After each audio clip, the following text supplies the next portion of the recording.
Our guest today ran LinkedIn's biggest business before he ran LinkedIn. I joined LinkedIn with the expectation of being there for a few years, like most people do when they enter into a new company, and I just never wanted to leave. LinkedIn, when I first joined, had a very small business in helping companies hire, and we were able to grow that to a market-leading business. But there's a difference between knowing you have a problem to solve for customers and solving it in the biggest way possible and growing the business. That's what running a unit is like. But being a CEO starts with what problems are worth solving. And now he's CEO of the hiring economy's most prominent platform, even as artificial intelligence comes for the very jobs that his platform lives on.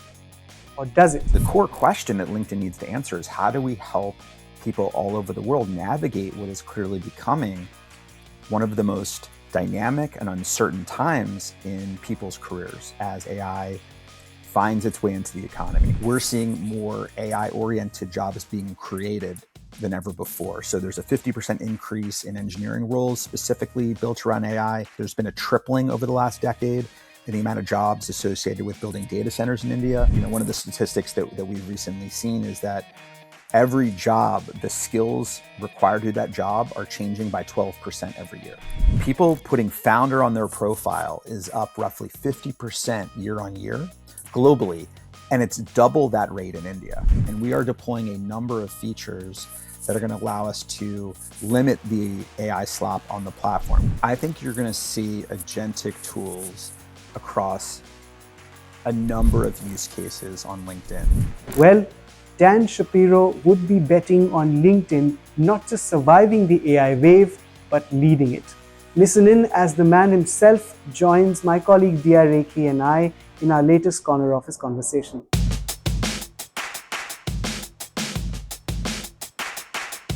Hi Dan, very warm welcome to Corner Office Conversation. So nice to be here. Thanks for having me. Lovely, pleasure's ours, Dan. Okay, let's start with your journey. I mean, you've been somewhat of a LinkedIn lifer. If I'm not mistaken, you've spent 10 years climbing the ranks from GM to COO before you took on as the CEO. And when I was reading up on you, one thing that struck me was a piece of wisdom that the former CEO, Jeff Weiner, gave you a few years back. It was quite early on that he told you that if you want to run a tech company, you needed to understand product and not just sales. That and other briefs, lessons from the last few years, what are you using in your stint as the CEO of LinkedIn? Well, first of all, I think it's very funny to me that I'm very accurately described as a LinkedIn lifer. I've been at LinkedIn for 18 years, but when I was in university, I was a startup kid. I always thought that I would be one of these entrepreneurs that starts company after company. That was always my vision for myself. And I started my first company when I was 19, and it was just like this beautiful experience I'd had. But there's something funny that happens when you join a company that speaks to you, that something about what the company does is very meaningful, and the people and the problems. And I joined LinkedIn with the expectation of being there for a few years, like most people do when they enter into a new company. And I just never wanted to leave. I've always wanted to just continue the journey at a company that I really fell in love with. But to your question, I think it was a really important and wise piece of advice for me. And, it is absolutely true that every company needs a different kind of CEO. So if you ever sort of maybe aspire to be a CEO someday, there is no one universal playbook for being a CEO. You really have to answer the question for what kind of organization. And I think what Jeff was sharing with me was that the core center of creating value in the world as LinkedIn is helping create economic opportunity for every professional in the world. And if you want to do that, if you want to be able to lead an organization that is really centered on creating value for 1 billion people around the world, you need to understand product. You need to understand technology. And there's no shortcut to that than doing the work yourself. So, at that moment that he shared that advice with me, I had been working more with customers, and I made a complete pivot, and I started at the bottom as an individual contributor. I think when I was in the sales team, I ran a team of over 1,500 people, and I went from that to being by myself as an individual contributor on the product side. And I learned firsthand what it means to build a great product. And I think that experience has been invaluable in preparing for this moment, because as we look forward, the core question that LinkedIn needs to answer is, how do we help people all over the world navigate what is clearly becoming one of the most dynamic and uncertain times in people's careers as AI finds its way into the economy? Everyone's asking, how do I think about my career differently? How do I think about my job differently? And the experience that I built at Jep's Advice has been a huge part of that for me. Right. Dan, you spoke a little bit about your journey, and I want to talk about one thing specifically. You've scaled LinkedIn's hiring unit, which is the talent solutions unit, from roughly about 50 million to $1.5 billion in bookings. Now, this is huge, and it's become, I think, LinkedIn's biggest revenue spinner. So, can you tell us a little bit about what the difference has been really for between, say, growing a business unit versus running a whole company? What has been the difference for you? It's very different, and I think it's a great question. So, um, I think it starts with the idea that if you want to build a great business, you need to solve a big problem that people have. And it's true. LinkedIn, when I first joined, had a very small business in helping companies hire. And we were able to grow that to a market leading business in helping companies hire. And we continue to do that. In fact, we just launched one of our most innovative products in history called Hiring Assistant, where companies can hire using AI to make that next great person for their organization. Um, but there's a difference between knowing you have a problem to solve for customers and solving it in the biggest way possible and growing the business. That's what running a unit is like. But being a CEO starts with, what problems are worth solving?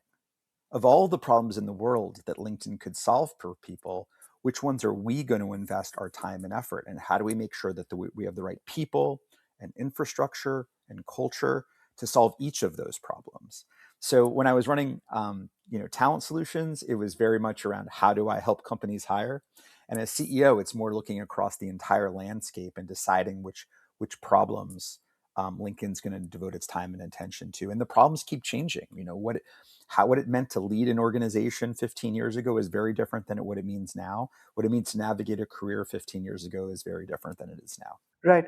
Uh, Dan, let's come to what you started the answer with, which is AI.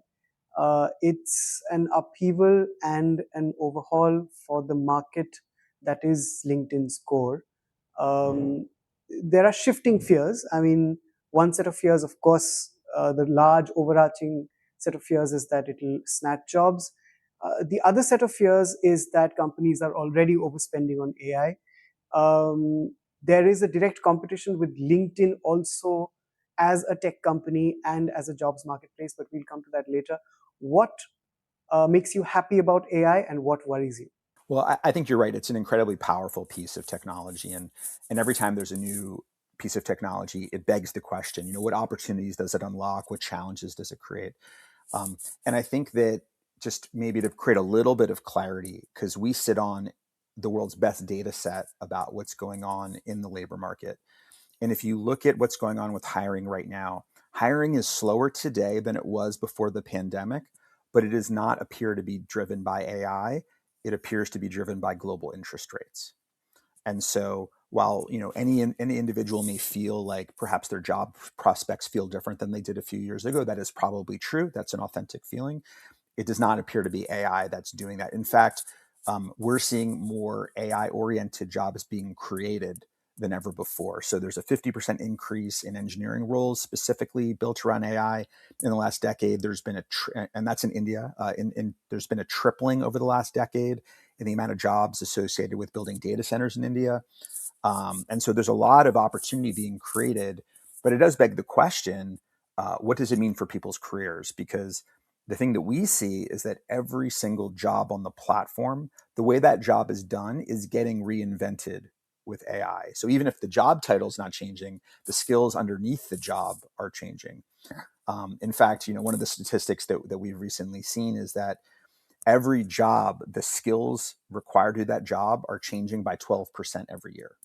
How do you quantify that, the change by If you 12%? look at what jobs are posted on the platform, you can understand what kind of skills are required to get those jobs.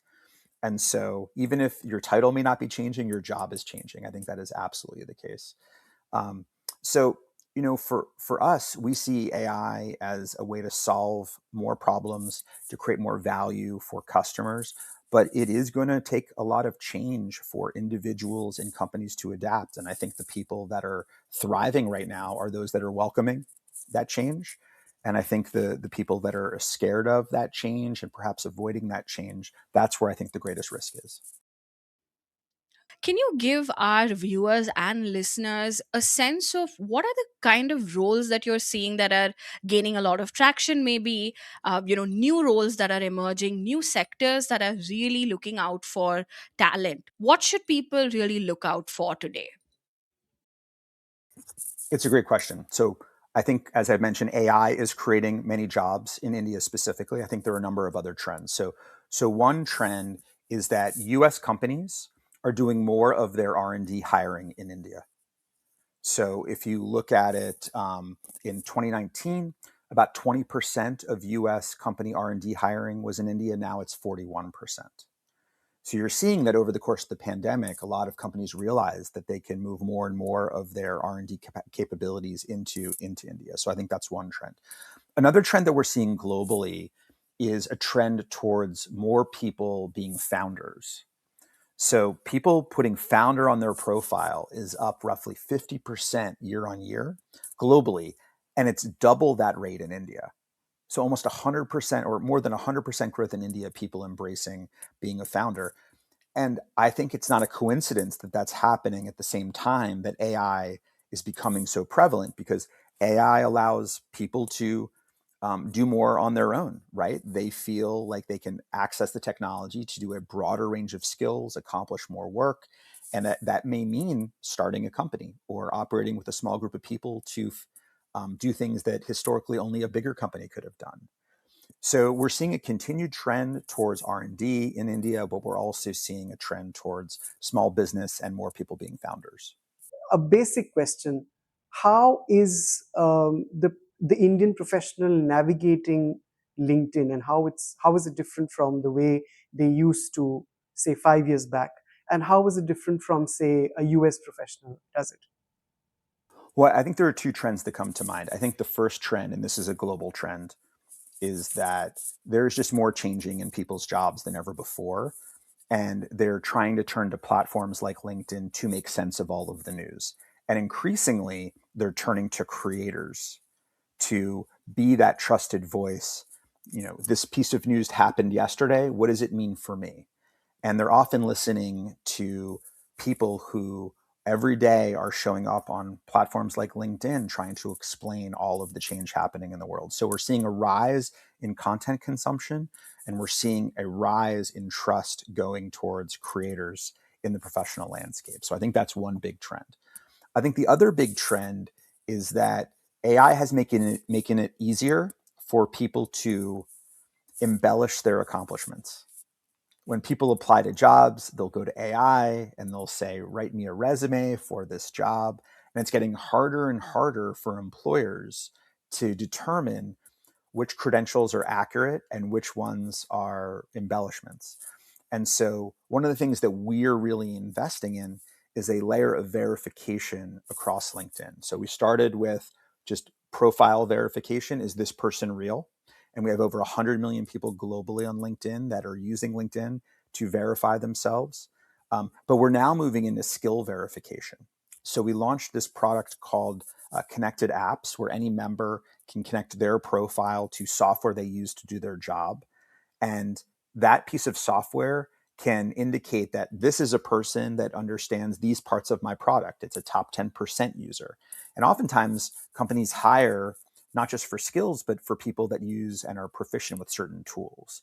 So we're trying to make sure that we can be this trusted layer to allow people that are truly talented in a particular area to be visible to employers. So I would say these two trends are quite strong. The trend towards making sense of all of the news that people are experiencing day to day, and the ability to have a credible, trustworthy source um, of your skills so that employers can focus on the right people. Got it. Are you aware that a lot of people refer to LinkedIn now as the Instagram for professionals? There's a huge explosion of videos, pictures, etc., that speak much more about a person's profile and what they're doing more than text used to. Is LinkedIn sort of aware of this, and is that a way sort of you're rebuilding the website for it to be more content oriented, albeit professional content? We think content is a huge part of our strategy and how people should use LinkedIn. So content consumption is up 10% year on year. Engagement with comments is up 18% year on year. And we think that's absolutely going to continue. And part back to this trend of there's just so much going on in the world of work that people are trying to make sense of, and they're turning to LinkedIn for that. Now, I think you could ask a question, what's the kind of content that we want on LinkedIn? And we want content that has a mix of insight and personality. That's the magic formula. And that could be about a news story that some company in my space just released earnings, or it could be about a more office culture trend of how people are teaming with their colleagues. So there's a wide range of professionally oriented topics that we think have a natural space on LinkedIn, but it really is about the workplace. It's about professional. And we think that there's a range of formats that make sense for that. Sometimes it could be video, but in other cases, text is more efficient to communicate a message. It's really about what's natural for the creator and what makes sense for the topic. Just as an extension of Anirban's question, anything new that you're sort of working on that you can share with us? Because, like, for instance, I'm addicted to the puzzles. I get the puzzles every day, and I make sure to, I need to check, and I'm always so disappointed because it says, like, you finished this puzzle in 29 seconds, and then someone else has finished it in like 5 seconds. So it's the most disappointing thing. But I mean, what else are you working on? Anything that you can tell us about? That kind of attest to what you've said earlier about the platform being this all-inclusive sort of place for professional development. Yeah, I mean the games are fun. I personally play the games. I think I'm at a 450-day streak on Zip, which is my favorite game. So I play Zip. I play Patches. The new word game called Wend is quite good. There are millions and millions of people that play games every morning on LinkedIn. Right. And what's great is they play a game and then they go read the news on LinkedIn. And it's a nice morning routine to feel like you're ready for your workday, which we love. Um, I think you're going to see a lot more from us in the content space, and you're going to see a lot more from us in helping members find jobs and represent themselves credibly. I did an announcement last week around us acknowledging the fact that there is content on the feed that is quote unquote AI slop, right? Sort of more generic AI generated content. And we are deploying a number of features that are going to allow us to limit the AI slop on the platform because we want the content to be great. We want it to have authenticity and personality. So we're giving members the ability to flag when they think something is AI slop, and that'll allow us to train our models and to give feedback to creators that what they're trying to put out into the world may not be received the way they intended. Right. Dan, let me double click a little bit on LinkedIn and its usage of AI. Now, I'm just reading through the notes. The company just crossed $4.83 billion in quarterly revenue, which is a 12% growth year on year. In fact, Satya Nadella, who's the chief of Microsoft, which owns LinkedIn, specifically mentioned that agentic AI hiring tools surpassed that's $450 million annualized run rate. Tell me about the future impact of AI agentic tools on your business. I think you're going to see agentic tools across a number of use cases on LinkedIn. Finding a job, growing a business, but the one that you mentioned is around hiring. And when we've analyzed how hiring happens for a recruiter, about half the time they spend with candidates, and the other half the time they spend with administrative work. It could Right. be reviewing applications, it could be paperwork, it could be sitting down with hiring manager to understand what skills they're hiring for. But the part of the job that's really about recruiting is the time with candidates. And what we realize is that we can build technology that helps simplify the more administrative parts of the job that are lower value. So that's what this product is. It's called Hiring Assistant. We launched it less than 12 months ago. It is growing incredibly quickly. We already crossed $450 million in run rate, as you described, and continues to grow fast. And it is incredibly valuable. As you mentioned earlier, um, everyone that's buying AI tools is asking, what's the ROI on my AI investment? And this product is really delivering for recruiting teams to help them hire faster and higher quality people at an effective cost. So we think that's going to only continue. And I think that you will see more and more uh, roles in the world where some product really figures out how to simplify the job down to the most high value tasks. And we have done that in recruiting. And we expect that business to continue to grow. And as you mentioned, LinkedIn is owned by Microsoft. Satya is amazing, and I think we were one of the early decisions in his tenure as CEO to acquire LinkedIn, and it is going down as one of the top 5 tech acquisitions of all time. Right, fantastic. No, I have a rookie question from your answer. I mean, are we looking at a future when it's AI agents talking to AI agents on a large part of the admin work that goes into hiring? I mean, AI agents in LinkedIn talking to the AI agents in prospective employers. Are we looking at that kind of relationship taking over a large chunk of the admin work in the near future in the job market? Well, I think it really depends on the specific workflow. So I think you absolutely could imagine that a recruiter has an AI agent that is helping it review applicants. Okay. And I think you could also imagine a world where a job seeker has a career agent that is helping it prepare its job search and is helping it find jobs Yeah. that might meet your skills. Now, the question that you asked is, could the career agent talk to the recruiter's agent to say, should we apply to your job? It looks like I have the skills for this job, but is this really a good application? And I think better matching between the applicant and the job is better for both parties, because people don't want to spend time applying to jobs they're not a good fit for, and recruiters don't want people applying that have no chance in the job. And a lot of recruiters are facing huge growth in the number of applications to their jobs. They can't possibly go through them all. So higher quality matchmaking in job seeking, I think, is a big part of what's possible. Dan, I know you kind of touched upon this earlier and spoke a little bit about how LinkedIn sort of fits into the larger universe at this time of AI, right? But can you tell me what really differentiates you from, say, a Claude Cowork, right? Because Claude Cowork can also research candidates, manage Hmm. outreach, it can also manage workflows. So, I mean, how does LinkedIn look to, get that edge over other tools that are available? I think for job seekers, if you want to use that as an example, finding the jobs that are open is not the hard part anymore on the internet. There are lots of ways to figure out what jobs are open. The hard part is figuring out how to actually talk to someone that can help you get the job. And that has much more to do with people. And I think LinkedIn has always been a platform for people and connections. And how do you take the relationships you have and use that to open up opportunity, perhaps even to see opportunities that you never searched for in the first place? And I think that there will be many ways on the internet to search for what jobs are available, but we will be the platform to get the jobs that you're actually interested in. Right. What would your advice be to a young professional today who wants to use LinkedIn to its fullest potential? I would start with using LinkedIn to learn what's going on in your industry and start the practice of commenting or sharing your own thoughts, because there is so much happening.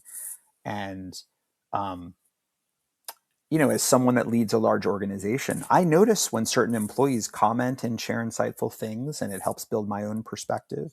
So I think it's hard to understate how much you can learn and then how much you can contribute. I think the second thing I would do is build a rich profile and try to attach it to examples of your work. Because it's one thing to say that you've done a job, it's another to see the work product that you've produced, if it's appropriate with your employer. But that really gives me a sense of what you're capable of. And then the third thing is use it to build relationships. And I don't mean connect with everyone that you possibly can find. I mean that there are people you've done real work with, and using LinkedIn to stay in touch with them, to see what they're doing, to build your network that way, I think can be very, very powerful. And, maybe play the games every morning too, because that's fun. Right. I know the SMB market is something that LinkedIn is really strong in India specifically. Can you tell us a little bit more about the kind of traction you're seeing in the SMB market specifically? Because large clients we already know you work with actively, but what is the potential for growth in the SMB market in India specifically? I think the SMB market is uh, grown by leaps and bounds. I believe that hiring from small businesses on LinkedIn is up over 250% in the last few years. It's a huge growth. And I think it speaks to the fact that years ago, LinkedIn was much more of a multinational centric network in India, and then eventually became part of, the Indian conglomerate community showed up on LinkedIn. And more recently, it's become much more about small businesses and startups and all those parts of the economy participating together. So I think LinkedIn has been a very successful place for small businesses to build credibility. I think one of the things when you're a small business you try to do is to appear bigger than you are.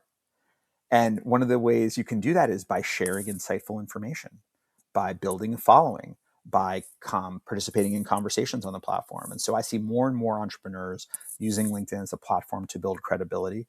And I think that we're also seeing that startups can do more with AI that makes them act like mid-market companies. So I think you will see more smaller businesses thriving, particularly in markets like India, but it's a trend that we are absolutely seeing on the platform. One final one from me, Dan. I'm very curious to understand, as far as uh, content sharing on LinkedIn goes, or LinkedIn as a platform for content sharing and networking goes, how have you managed to keep that platform more apolitical than we see other platforms? I mean, Mm. we've are there inbuilt filters, etc., or is this just the intent of the professionals that use the platform? We haven't seen, statements that can, or posts that can really land people into trouble. I mean, LinkedIn has been really quote unquote safe that way. Is this a deliberate sort of structure that you have in place, or is it just happening? We want LinkedIn to stay LinkedIn. And for us, that's about it being a safe, trusted, professional platform. And one of the things that's always been part of LinkedIn is that you use your real name.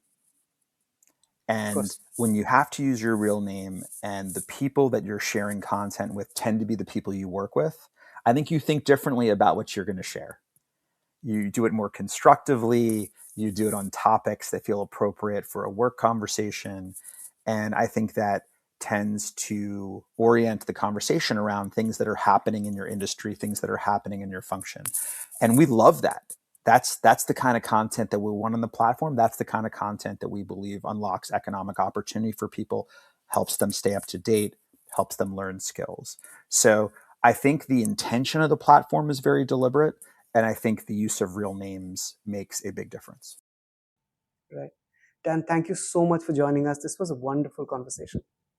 Yeah. Thank Thank you. you so Thank much you for so having much. me. I really enjoyed it. Right. Thank you. Thank you.